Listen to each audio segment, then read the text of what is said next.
Howdy do y'all, this is John, and we are once again talking about Spider-Man No Way Home. This time with spoilers. So if you guys have not seen Spider-Man No Way Home yet, please check it out before watching this. Those of you who stay, welcome to the Thunderdome.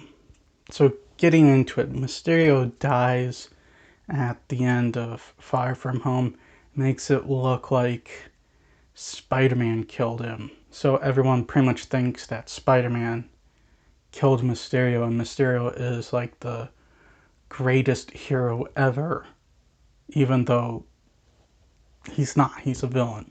People are divided in the court of public opinion about whether or not Spider-Man is a hero or a villain. And because of that, Spider-Man's friend Ned and MJ don't get into MIT. They specifically cite this controversy as the reason behind it, so he goes to Doctor Strange for help. He wants everyone to forget that he was Spider-Man, essentially.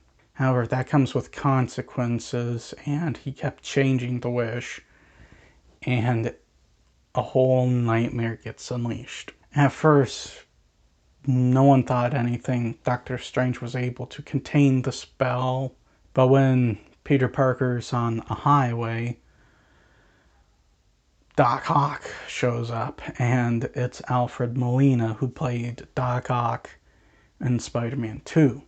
And they pretty quickly established this is the same Doc Ock in Spider-Man 2. Not only does he reference events that happened in Spider-Man 2, but it's the same exact character. The Green Goblin also shows up on that highway. So of course Spider-Man has to gather everyone and gather all the villains, and he does that.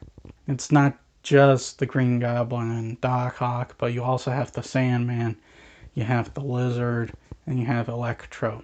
Electro and Green Goblin are essentially the two core villains in the film, and they get a lot of time to shine, especially Electro, which he wasn't able to do that much in The Amazing Spider-Man 2.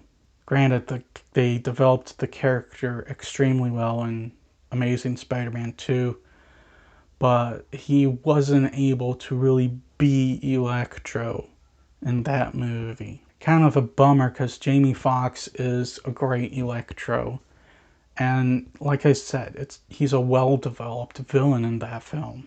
However, the Lizard and the Sandman kind of are forced to take a step back a little bit, which is also a bummer because they are also well-developed villains in their own movies, which you do get the sense that they are exactly the same as they were in their movies. Spider-Man and Doctor Strange also end up having a huge fight in the film. Spider-Man ends up learning that all of them, or almost all of them, are going to die when they get back. When they get back to their own universes. And him being the Tom Holland Peter Parker, he doesn't want that to happen. And Doctor Strange just flat out tells him it's their fate. There's nothing we can do to change that. They get into a huge fight, and somehow Spider-Man wins. Just barely, but he wins. Long story short, geometry. So he goes to try and help these villains, because, like I said, he doesn't want them to die. Now, anyone who's seen all the movies know that, yeah, Sandman and Lizard, they don't die. But this Spider-Man doesn't know that. So he goes and he tries to develop cures for them, and successfully cures Doc Ock. Anyone who's seen the second Spider-Man knows he has this inhibitor chip that allows him to control his tentacles. That gets destroyed during this test for a fusion reactor. And it's essentially the tentacles that are controlling him and making him the bad guy. That's the only reason why he's the bad guy. He doesn't want to be the bad guy, but that's the only reason why he is. So he fixes that, and Otto's in control again. And he kind of has this dawning of what he's been doing. And it's a great moment in the film. The Green Goblin sees this, and the Green Goblin is just vicious in this film, like he was in the first Spider-Man. Similar to that film, Norman Osborn essentially has split personality because of this serum he takes. On one hand, he's Norman, who's a genuinely good person. Then you have the Goblin, who's pure evil. Up until this point, Norman has been back in control. But after seeing this, the Goblin takes back control. And you can feel it. Peter Parker, Tom Holland, feels this. He knows that the Goblin has taken back control and doesn't want to be taken away. He doesn't want to be cured. And this massive fight occurs between Parker, Doc Ock's on his side, and the other villains. And during this fight, the saddest scene in a movie I've seen in years happens. Towards the end of it, it's just Parker and the Goblin. The other three have run off. Doc Ock is somewhere, probably following them. The Goblin's glider hits Aunt May. And I knew by just the looks of it what was going to happen. And for good measure, the Goblin also chucks a bomb at her. Spider-Man was able to deflect it with his hand. But the glider did the damage. And Aunt May literally dies in Spider-Man's arms right then and there. And as I've stated already, I like Tom Holland's Spider-Man. He's not my favorite Spider-Man, but I like his depiction of Spider-Man.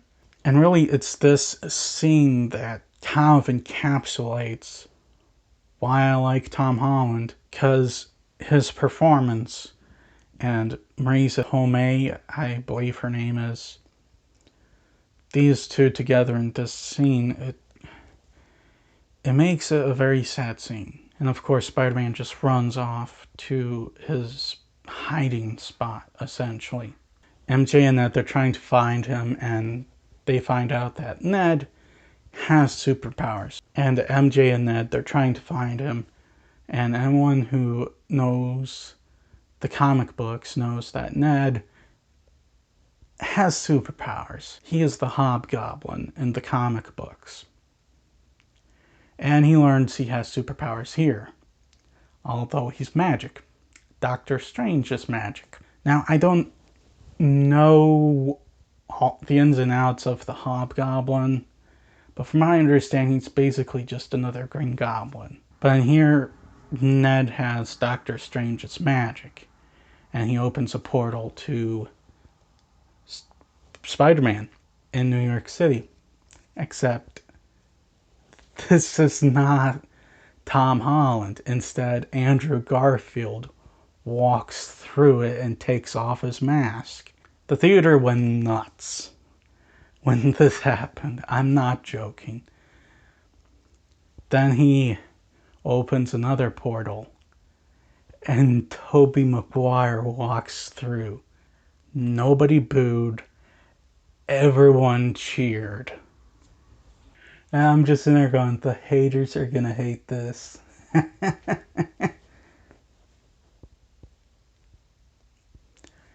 Yeah, all you people who sat there and went, there's no way Toby and Andrew are gonna be in this. Guess what? I told you so, I told you so, I told you so, I told you so, I told you so, I told you so. Anyway, they show up, they find Tom Holland, and Toby and Andrew just give him a good pep talk. I'm not kidding, I really like this scene. And all three of the Spider-Mans are just in there going, well,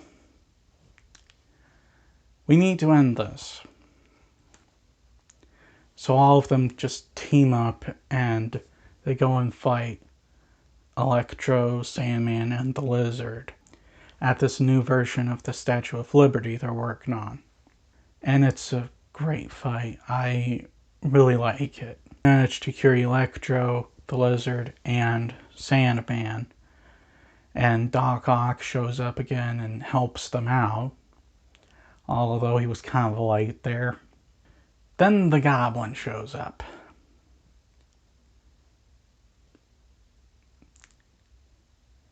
And Tom Holland nearly kills him. Holland and the Goblin have a great fight, a great final fight, and Holland literally nearly kills him, intentionally. He completely subdues the Goblin and picks up his glider and tries to impale him, but Toby stops. Toby just goes up there and just grabs the glider and basically says no. And the Goblin gets cured. But by then, the whole universe just gets cracked. It doesn't break, it doesn't bend, it cracks. And all these different people start coming in. And the only way anyone could figure out how to stop it is for Doctor Strange to just complete the spell and make everyone forget that Peter Parker was Spider-Man.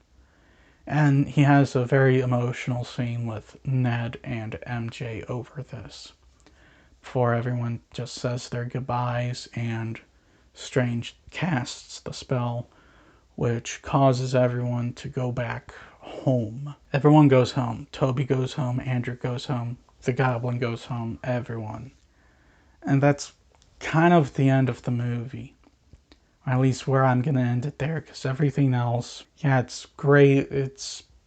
This is just where I want to leave it off. Yes, Tom Holland has a new suit. And it's not a bad looking suit. It's really good looking. And yes, there's a post-credit scene with Venom. Yes, there's a teaser for the new Doctor Strange, but none of that's that important. So anyway, thank you guys for watching. Please look forward to more videos real soon. Please like this video if you enjoyed it. Please also subscribe if you're new to the channel. And as always, please remember, the Bulletsky will return.